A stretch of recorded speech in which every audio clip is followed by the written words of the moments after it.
Okay. Ocho, sorry. Sorry.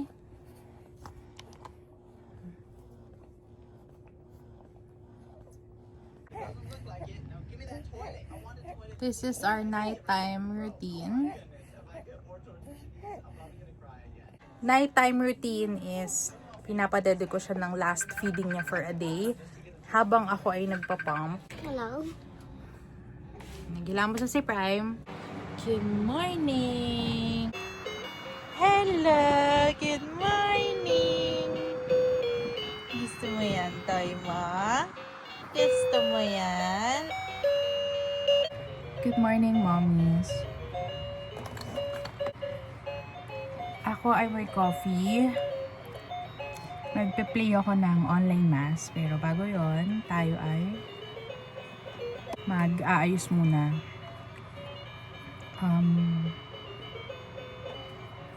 Bumili ako ng lip tint sa Happy Skin. And sobrang nagustuhan ko siya.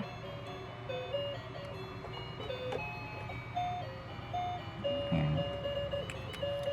Yan, para presentable naman tayo habang nag-vlog.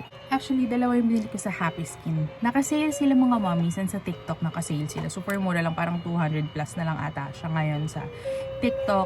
So, dalawang shade siya, dalawang personality of me. Ito medyo girly light color lang. Pink tone lang siya.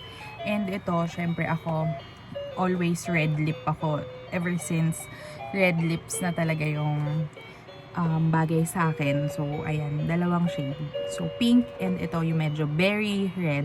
And maganda din to sa cheek. And minsan, ang ginagawa ko pag umaalis ako mga mommies is ito muna. Tapos ito is nilalagay ko siya dito para meron siyang gradient effect sa lip. Tapos pwede rin siya sa eyelids and then yun nga, lip and cheek tint siya. Sobrang ganda kasi watery yung mga lip and cheek tint na natatry ko. Ngayon lang ako nakapag-try ng lip malo. And especially Happy Skin, sobrang ganda niya sa lip and sa face. Parang instant glowing effect siya kapag nilagay mo siya as cheek tint. And sa lips, parang meron kang lip balm. Aside from, ayun, may color na yung lip mo pa. Tapos parang nilagay mo pa siya ng glossy finish. So yun, glossy yung finish niya unless itap-tap mo. Hello! Ayan, nakatulog kami ng mahaba-haba ni baby. Mahaba na yung sleep namin. Thank you, Lord. Si baby ay 3 month-old na siya. 3-month-old and 1 week. And malapit ako bumalik sa work from maternity leave. Sana makabawi-bawi ng tulog at hindi okay yung magkaroon ako ng decent sleep man lang every madaling araw. Kasi ako ay pang mid-shift, pang gabi.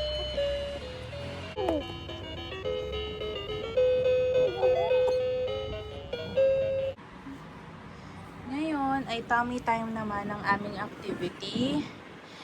It's 6:30 in the morning and nililiguan namin siya ng 8 o'clock. Yun na yung routine namin. Tapos after niya maligo, dun ko siya binibigyan ng bottled breast milk. Kasi gusto ko full feeding siya every maghapon. Para alam ko yung natitake niya na milk. Tapos mas mahimbing yung tulog niya kapag kakompletong full feeding na bottle feeding sa morning and tanghali. Tapos unli-latch kami kapag hapon. And then madaling araw, ayun, yun yung unli-latch schedule namin. Tapos pang patulog niya din ang pag-breastfeed. So, pag hirap siya matulog, kahit after busog siya, pinapa-breastfeed ko siya. 4 ounces nga pala mga mommies ang naiinom ni Kenzie. And ayan, so far yung tummy time niya okay naman. May mga advanced kasi na babies yung parang 1 month pa lang na aangat na yung ulo. Si Kenzie, nag-start siyang iangat yung ulo niya nung bago siya mag 2 months. Pero ngayon, kapag tinatamad siya mag-tummy time, halimbawa umaga, kakagising na ngayon, inaangat niya na yung puwetan niya. Ang nangyari, umiikot-ikot lang siya, ayan, naaangat niya na yung ulo niyang ganyan. Tapos, parang minsan lilipad siya, yung pwesto ng ulo niya at saka ng legs niya, parang lilipad. So, ganon. And minsan nakakaikot-ikot na siya sa bed. Pero di pa siya nakakatapa mga mommies na mag-isa pa lang. So, yun yung inaabangan namin. Diaper niya, dalawang klase. Sa gabi, kasi ngayon pinalitan ko na siya eh. Sa gabi is yung Rascal and Friends para mas, alam mo yon, mas magandang quality, hindi siya mag-leak kahit na makatulog ng straight na 6 to 7 hours si baby. Eh, kasi minsan may ganun, pero hindi naman lagi. Kadalasan 4 to 5 hours. So, I'm thankful na doon, pero sana mas mag-improve pa. And then sa morning, maghapon, ito ng Moose Gear. Kasi hindi namin pwedeng gamitin yung Moose Gear sa gabi pag nighttime na, pag matutulog na siya. Kasi mga mommies nagli-leak kasi to eh, kapag lalo na kahit hindi pa siya super puno, kapag ka medyo na ihian na ng 2 beses, 3 beses, nakaranas kami na nagli-leak siya, tapos nakikita na lang namin. Pagising niya, pagpapalitan na ng diaper na, basa na pala yung tagiliran niya or yung likuran niya. So, ayun, nag-decide ako na mag-change ng diaper brand kapag gabi, yung mas magandang quality. Although magandang quality naman to ha, si Moose Gear, pero minsan hiyangan lang din kasi, tsaka minsan sa paglalagay din, pero para kampante din kami na walang leak. Ayun, sa gabi nag-rascal siya. So, ayan, habang nagkakape kasi ako. Ayan, sino yan? Sino yan? Sino yan? Hello, everyone! Naiinis na siya. Pag 3 minutes na or 5 minutes, okay na. Hindi siya tumatagal ng, let's say, 10 minutes. Kasi naiinis siya. So, okay lang naman yun. Nasa gilitan lang. Tapos mamaya uli. Parang hati-hatiin nyo na lang yung tummy time every now and then. Ganyan. After 30 minutes na dede or before siya dumede. Para hindi siya magsusuka.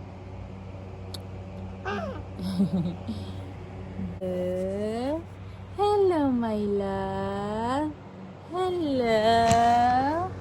Hello, my love. Hello. Isus. Kumot na duyan namin. Nagagamit naman namin siya madalas. Alaga lang sa ugoy. So, kapag para mahimbing yung tulog ni baby, kailangan laging uugin. Kasi kapag huminto yung ugoy, doon na magsasart na magsipa-sipa siya, hanggang sa magising na siya. So, ayun, basta hindi uso sa akin yung sabayan mo ng tulog yung baby mo kasi kapag nagising, mas lalong walang tulog ang mommy. So, much better na. Mas mahimbing ang tulog ni baby. Sa maghapon, meron siyang enough nap time sleep para mas mahimbing yung tulog niya sa gabi. So, bumabawi na lang ako ng tulog mga mommies pag madaling araw. Pag habang naka-sideline kami, habang dumidede siya sa akin, yun, tinatry ko. Pipikit lang ako, tapos di ko namamalayan. Naka 30 minutes na pala ako, 1 hour of sleep habang naka-sideline kami. So, ayun. Basta safe side-lying positioning. Ilalagay ko dito kung paano kayo makakapag-side-lying. Actually, yan ang unang-una kong pinactice nung after ko manganak. Pagka uwi namin sa hospital, newborn pa lang pinapractice ko na siya. But apparently, nagkaroon ng lip and tongue tie. May lip and tongue tie si baby. So, hindi kami nakapag-breastfeed na maayos nung unang buwan niya. So, medyo nagawa namin siya nung 2 months up until now. So, thank you Lord pare. Thank you Lord. Ayan, kukunin ko na si baby kasi siya ay nagagalit na. Wait lang mga mommies. Hello everyone. Hello everyone. Bait yan baby namin na yan. Hindi yan mag-cry. And then, kahapon nagsimba kami. Aside from family time namin, kasi nung Saturday, sakto every day off naman ni Pao, medyo ginagawa namin siya once in a while, like nung pag day off niya ng weekends, para meron kaming, alam mo yon, family time na nakakalabas kami kasi work from home kami, thank you Lord. Pero syempre ang downside nun is medyo parang feeling mo minsan burnout ka kasi di ka nakakalabas, nasa bahay ka lang. Although we're very thankful na naka-work from home kami. Thank you, Lord. Ayun, kaya paminsan-minsan, it's part of work-life balance din. Siyempre, labas-labas tayo. Tapos, lalo na kapag meron tayong bagong anak, kailangan natin mga mommies ng me time. And, aside from me time, bawa ako, may me time ako minsan kapag feeling ko na-overwhelm ako, nadidrain ako. Minsan punta akong mall, may malapit na mall lang dito. Maglalakad-lakad ako for 1 to 2 hours lang, minsan 3 hours, okay naman kasi nagpa-pump na lang ako, tapos yun yung iinumin ni baby na milk. And then, since naka-mix feeding kami, meron na kaming naka-ready din for Kenzie. So, hindi na siya super duper 100% dependent sa akin in terms of his milk. So, ayun, I'm very glad na nagagawa namin yan. And aside from me time, meron kaming family time kapag day off. So, lumalabas kaming family. Nilalabas na namin si Kenzie. Hindi naman lagi, siguro once a month lang. Or, ayun, once a month pa lang. So, nung nag-deliver kami sa Robinson's branch, sinama namin si Kenzie. Tapos, ang Saturday ay, yun, nag-mall kami kasama si Kenzie. And, kahapon, naisipan ko na nung Sunday kasi meron kaming bonding time. Yung church na, yun na yung prime day. Kapag prime day, yun na yung pag Sunday. Kasi gusto namin ma-feel ni Prime na yun, equal yung time namin sa kanila ni Kenzie. Kasi alam ko, na-realize din niya na parang yung attention namin is na kay baby palagi. So, ayaw namin ma-feel niya na nilileft out siya. Ayaw namin na ma-feel niya na magkaroon ng selos in the future. So, as much as possible, we try to have alone time with Prime din. So, alam nyo ba, pag nang ginagawa namin yun, pag kami lang tatlo ang lumalabas, tapos naiiwan si Kenzie, iniwan ko siya sa kanyang lolo, kay Papa, and namimiss siya ni Prime. Tapos nagyayaya na agad umuwi si Prime. Parang pagpatapos na yung church, tinatanong namin siya saan niya gusto kumain, gusto niya ba pumunta ng play area, kagaya kahapon after church. Ang plano namin is yun nga, idalhin siya sa bagong bukas na play area dun sa mall malapit sa amin. So, yun, dinala namin siya kahapon. Pero, bago kami pumunta dun, parang sabi ni Prime, gusto niya na daw umuwi kasi gusto niya makipaglaro kay Kenzie. So, super sweet kuya. So, kaya deserve niya ng Prime Day. Or yun nga, yung dadali namin siya doon. Kasi lumalaki na din siya. And eventually, baka pagsawaan niya na din maglaro doon sa mga ganong klaseng play area. But we're so glad, sabi niya kahapon, it's the best day ever daw. So, at least nakakabawi kami ng quality time kay Prime. Hindi malapit na mag-birthday si Prime. Lapit na kami mag-birthday. Magkasunod kasi kami ng birthday ni Prime. Ano siya? Mauna siya September 29 ako September 30. So, meron lang kaming isang celebration na pinaplan. And it's a pool party. So, hopefully maging successful, maging maayos ang kanyang 7th birthday celebration. 7th birthday ni Kuya. And, speaking of me time, yung me time ko, nung nakaraan, ako ay nagpa-treatment ng hair. I'm so happy kasi super frizzy na nung hair ko. Kaka-hair color, tas lagi ako nagpa-plancha, nagkukulot. So, apparently, gusto ko ng low maintenance na hair. So, ang ginawa ko is nagpa-hair treatment ako. So, I'm so happy naman. Kasi, ayan, straight na ang ating hair. Although may dryness pa rin siya, hindi naman mawawala yun. Alaga lang sa treatment sa bahay. And ayun nga, iniiwasan ko na din magtali ng hair kasi ang hilig ko mag-ponytail and ang hilig ko magtali na iniikot-ikot ko yung hair ko, yung hair bun. And super nakakasira pala siya ng buhok, especially lagi ko siyang ginagawa since I'm a mom, tapos breastfeeding mom. Kapag sa bahay ka, lalo na pag mainit, gusto mo nakatali lang. So, parang sabi ko, nung papagupit ba ako maikse? Kung maikse, kailangan hanggang dito. Eh, parang sabi ko, nung nakaraan, plano ko na siya gawin. Apparently, ayaw ni Lord, baka siguro ini-adya niya na hindi ako matuloy nung specific day na yon na magpagupit ng short hair. So, sabi ko, it's a sign. Baka umiyak lang ako kasi ganun ako kapag umiiksi yung hair ko. Naiiyak ako. So, ayun, sabi, okay, mag-long hair ka lang. Pero, ayun, pina-straight ko na lang siya mga moms para low maintenance din. And, di na ako kailangan mag-plancha. So, ayan. Pero matigas ulo ko kasi lagi ko siyang inaano sa tenga ko. Sabi for 2 days, wag mo siyang iano sa tenga. Kailangan nakalaylay lang siya. Pero mga mamis, ang hirap pala. Lalo na pagpapaliguan ko si baby, magbe-breastfeed si baby, papalitan ng diaper, ng damit, karga-karga. Sobrang hirap. So sabi ko, hindi. Enjoyin ko na lang kung ano yung hair ko, kung maging ano man siya, magka-shape man, kaka-ano ko ng ears, okay lang. Baba ko lang si Kenzie, silipin namin si Prime kasi papasok na yung Kuya Prime niya sa school. Si Pao yung nag-aasikaso kay Prime. I'm grateful na si Pao ay super hands-on dad. Super hands-on. Mga kapatid, nalubha akong nagkasala sa isip, sa salita, sa gawa. Asawa ni Cleopas, naroon din si Maria Magdalena na Liliga. Good morning! Good morning! Mga mommies, nag-nap time si Ken. Si baby ay naka-nap siya ng 1 hour and 10 minutes. 1 hour and 10 minutes nap. Yay! Ay, yay! Liligo na.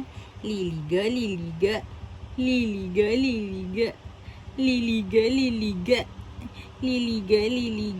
Isus! Sino yung baby na yan? Sino yung bunso na yan? Well, so, ano siya, contact nap siya habang nagbe-breastfeed siya. Nakatulog siya, tapos, ayun, nakaano lang siya sa akin. Nakahiga lang. Smiley ka. Hello, Kenzie. Jesus, a Fergie. Ayan, it's already 8:35. Nakatulog kasi siya, pero usually 8, saktong 8, nililiguan na namin siya. So, bababa ko lang siya, liliguan ko. And then, routine na namin kasi after niya maligo, naghahanap na siya ng dede. Yun na yung talagang naging routine niya. So, ayun, liguan ko lang siya mga mommies. And, I'll update you guys later. Ayan, nakaligo na si baby. Tapos, ito yung first bottle feed niya for today. Ako naman po, mga mommies, nagpa-pump na ako habang kumakain. So, multitasking tayo. Ganun talaga. Kasi mamaya, ipapaburp na natin si baby. So, ayan. Ang iniinom niya is 4 ounces na tatanggal. Ganito yung position na gusto niya lagi. Naka-sideline. Para same siya sa pag nagbe-breastfeed siya sa akin sa madaling araw, naka-sideline kami. Dito siya mas komportable. Parang nalulunod kasi siya kapag kayong naka-elevate siya na nakahiga lang or buhat namin tapos nagdedede. So, ito yung mas komportable siya. And halfway bago maubos yung kanyang milk ay pinapaburp ko siya kasi may bad reflux si baby. So, masusuka siya kapag hindi siya pinaburp. Kapag tuloy-tuloy niya tong dinede ng isang bagsakan. So, ito yung pinam ko kagabi na breast milk. Habang ako ay nagpapam para sa susunod na feeding naman ni baby. So, ayan. Hintayin ko lang mag 2 ounces na. Every 2 ounces pinapa-burp namin siya. So, 4 ounces ang iniinom niya every 2 to 3 hours. So, most of the time, every 2 hours lang yan. So, hindi pa namin siya ini-increasean to 5 and 6 kasi nga, bad reflux siya. So, mas okay na yung frequent feeding. Tapos, ayun, mas namamanage yung kanyang pagsusuka. So, tapos na ako mag-pump mga mommies. I think I got 2 ounces. Kasi nag-breastfeed sa akin si Kenzie. Usually, pag hindi siya nagbe-breastfeed, nakaka 3 to 4 or sometimes, pinaka-max na nakuha ko 7 ounces. Pero early in the morning yun. Since it's already 9:30 and nag-breastfeed sa akin si Kenzie kanina bago siya maligo. So, eto, naka 2 ounces tayo. Thank you Lord pa rin na tayo ay nakakapag-ipon ng breast milk. Ito yung macaroons from Cindy's. Binili namin noong nakaraan. So, titikman ko lang habang si baby. Diyan ka muna. Sandali lang ha. Libang-libang muna. Ay, na nawawala na siya sa mood.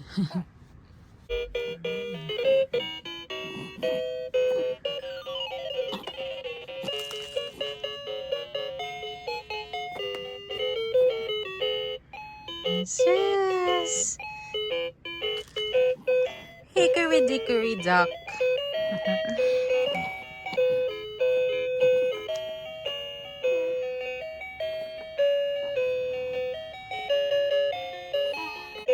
Early in the morning, you enjoy your toy?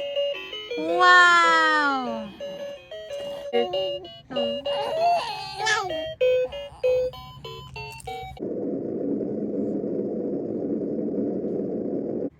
Hello, good morning. 10 minutes lang pong nakatulog si baby. Parang umiiri-iri siya. So, i-exercise ko siya ng bicycle exercise. Yun kasi yung nakakatulong kay baby para mas makapag-poop siya. So, ganito lang siya mga mommies. Pakita ko sa inyo. Yun, minsan ginagawa namin to kapag like buong araw hindi pa siya nagpo-poop. Ayan. Yung bicycle exercise, basically, ganyan-ganyan niya lang siya. Gusto niya yung ina-exercise siya eh. Tapos ganyan lang. Minsan I love you massage sa tummy. Kaso ayaw niya nung I love you massage sa tummy. Parang ayaw niya ng pressure sa tiyan niya. So, mas effective itong run. Ayan, tuwang-tuwa siya. Mas effective yung bicycle exercise at saka yung exercise sa talampakan. So, ang exercise sa talampakan, natanggal ko lang yung medyas niya. Tapos dito, gantu-gantuhin nyo lang ng paulit-ulit. After nyan, after ilang seconds, circular motion naman. After circular motion, diinan nyo tong sakong and then itong upper part. Tapos medyo massage nyo din yung mga daliri sa paa. Ito yung mas nakaka-help sa kanya na mag-poop siya. Ayan o, parang malapit na siya mag-poop. So, para at least matuloy yung poop niya. Ang pinakamatagal na poop niya guys, so ika 3 days. So, nung ginawa namin tong exercise na to, kabilaan yan mga mommies. Nung ginawa namin yung exercise na to, napansin namin na mas mabilis siya mag-poop. Like every day, kapag nag-exercise siyang ganito, yun, nakakapag-poop siya within a day. So, at least hindi constipated si baby. So, ganyan yung ginagawa namin. Yan, maya-maya, magpupoop na siya, tanghali or hapon. Minsan, are you happy? Madalas hapon yung poopy niya. No, hapon yung poopy mo. Hapon yung poopy mo. Yan. Yun kasi din yung dahilan ba't hindi nakakatulog ng mahaba si baby, pag nap time, pag gabi, kapag masakit yung tiyan niya. So, kailangan everyday siyang magpupoop. Okay lang naman daw sa mixed feeding yung like several days bago magpoop. Like 2 days, 3 days. Pero ako kasi mas okay sa akin araw-araw makapoop siya. Para at least, komportable siya. Ayan, pag ginagawa ko to, nag-uutot-utot na siya. Tapos mamaya, may blowout na ang baby na yan. May blowout na mamaya sa diaper. Lalo na mga mommies, pag 2 days na siyang hindi nakapoop, sobrang dami kasi naabot na dito ang kanyang poopy. So, may one time na lumabas kami. Sa Grab siya nagpoop, doon namin siya pinalitan kasi basa na yung likod niya. Nalagyan na ng poop. Kaya hassle kapag 2 days siyang di magpupoop, talagang blowout big time.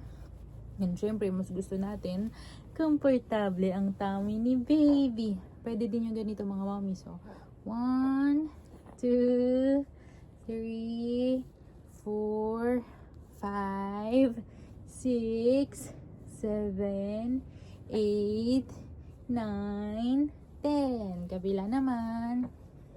1, 2, 3, 4, 5, 6, 7, 8, 9, 10. Yan, tapos, ganyan. Ulit-ulitin nyo lang mga mamis. Like 3 minutes. Kada rounds. Ayan, medyo hagod-hagod lang sa tummy. Poopy ka na. Ayan. Bicycle, run, run, run. Ayan, nag-uutot-utot na siya, naririnig ko. Yan, magpupupi na to later. Sana, hopefully. Yan lang ang ating routine. Hop little bunnies, hop, hop, hop. Hop little bunnies, hop, hop, hop. Hop little bunnies, hop, hop, hop. Hop little bunnies, hop, hop, hop. Ayan, minsan ganto-ganto din mga mommies. Oh. Hop little bunnies, hop, hop, hop.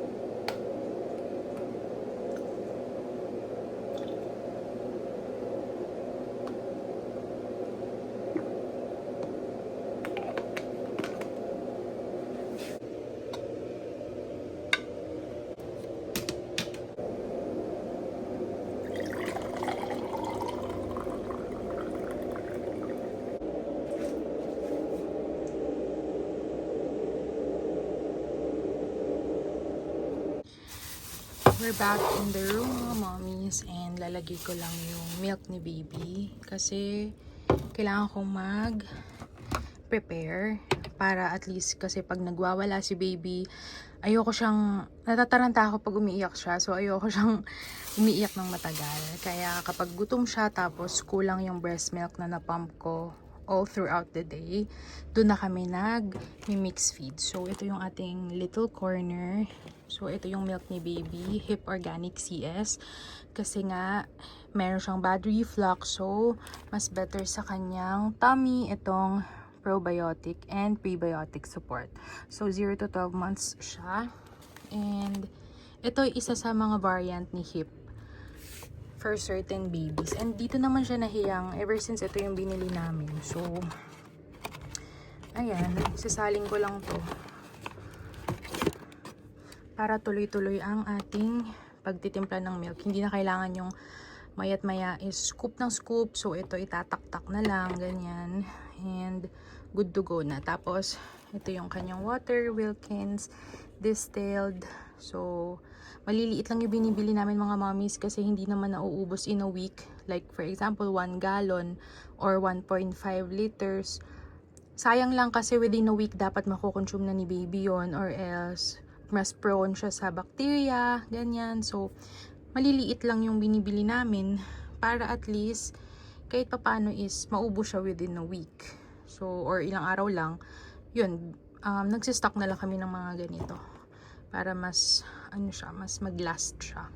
Ganito ang ginagawa namin since ito, nabuksan na namin ito last week.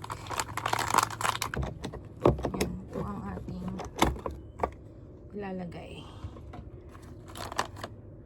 And don't forget to wash your, don't forget pag ganito, pag kayo ay mag-mix feeding, mag-formula feeding, laging sanitize ang kamay. So ako naghugas na ako ng kamay sa baba. Pag super nagmamadali na ito, meron kaming disposable gloves.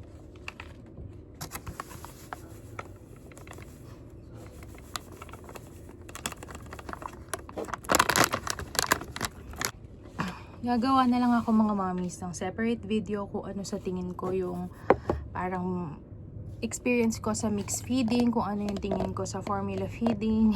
Kasi nga, di ba si Prem is nag-breastfeed siya ng 4 years without formula. This time around, ang aming baby ay mixed feeding. So, gagawa ako ng separate video about our mixed feeding journey. So, take ko 4 scoops lang. 1:1 si Hip. 3, 4. Pag umaalis kami, nagbabaon din kami ng ganito. 1, 2, 3, 4.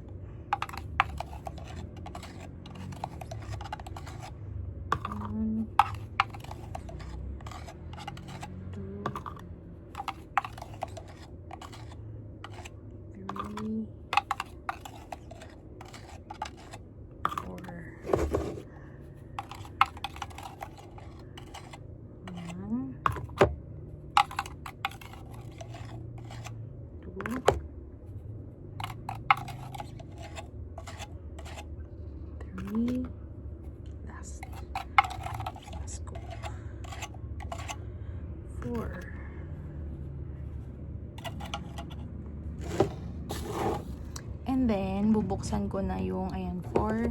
Cover na natin at mahirap na baka matapon. So, ayan. Tapos, bubuksan ko na yung isa doon.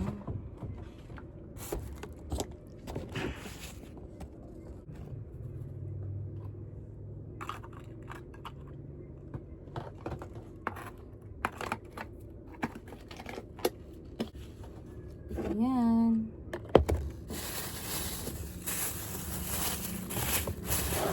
Tapos, since dedede si Kenzie, later, ng pagising niya, lalagyan ko na to ng water para tataktak na lang natin ang gatas. So, 120 ml for 4 ounces or 4 scoops. Kasi 30 ml kada 1 scoop. So, ayan. 120 ml. So, later para ready na.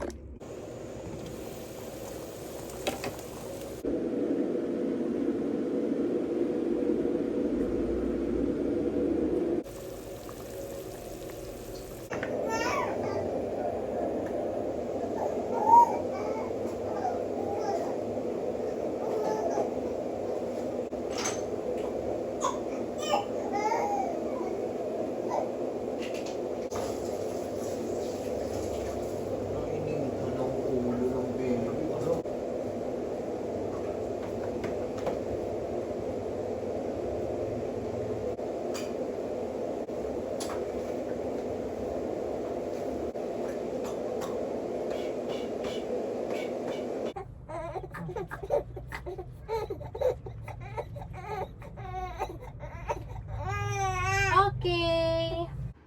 Second feeding niya mga mommies. After 2 hours and 30 minutes, another 4 ounces. Ito ay formula milk na dahil kulang na ng 1 ounce yung aking naipong milk kanina. Kasi 2 ounces lang yung napump ko. Plus yung 1 ounce na natira nung pinump ko kagabi. So, ayun. Mamaya ulit siya magbe-breast milk after ko mag-pump later. Hi, Roblox. Yes. These aren't your average Yeah, readers. correct. Traditional ones only let you see up close. Oh, How's your school? good. Gusto ng dede. Third feeding na ni baby. It's 2 p.m.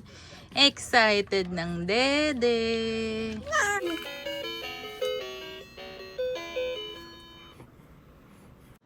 Good evening mga mommies. It's already 6:25. Ayan, 6:25.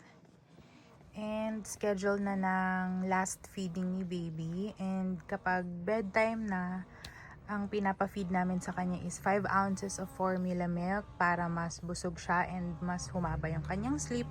Yun kasi yung napansin namin for the past 3 months na kami ay nagbo-bottle feed. Mas mahaba yung sleep ni baby kapag formula yung dinidede niya bago matulog. And ine-extrahan na namin siya 5 ounces kasi mahaba yung sleep ni baby minsan.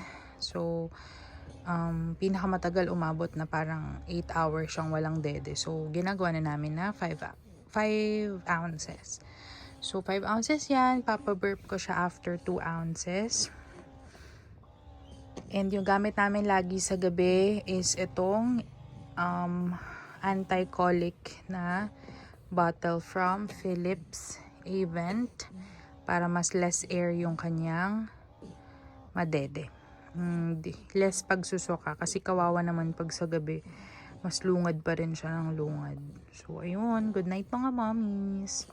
Haggard na tayo dahil patulog na. Nagpa-pump lang ako for my last pumping session para ito yung iinumin bukas ni Kenzie. So ayun, good night mga mommies. Thanks for watching our vlog. Stretch. Stretch din siya. Isa pa.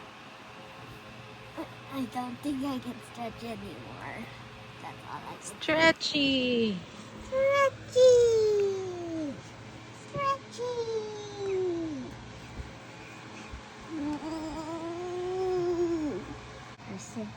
As we forgive those who sin against us, do not bring us to the test, but deliver us from evil. Amen. He likes to dapa. Gusto niya dumapa. O, sige, dapa. Why does he like to tummy time? Kenzie, why do you like to tummy time? Ayun na, dadapa na. Ay. Wow!